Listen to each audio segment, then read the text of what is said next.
Hello everyone, I'm with you again. Today I'll be talking about the second part of the video, nested if. Why is nested if needed? We use it to check multiple conditions sequentially. It's mostly used for price range, bonus levels, status categories, and so on.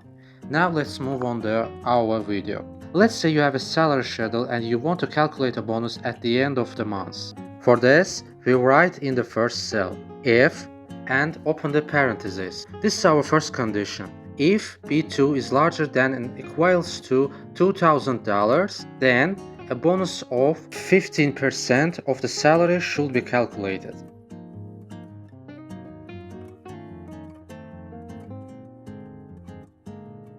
For the second condition, if and we open the parentheses, and here too, if B2 is greater than or equal to $2,000, a bonus of 10% of the salary should be calculated.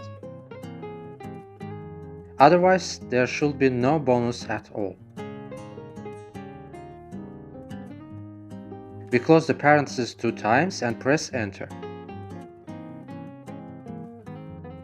And as you can see, salary below $2,000 didn't receive any bonuses. In others, a bonus of 10 and 15% has been calculated respectively. That's all for today. I hope you liked the video. If you enjoyed the video, don't forget to like and subscribe to the channel. See you next time.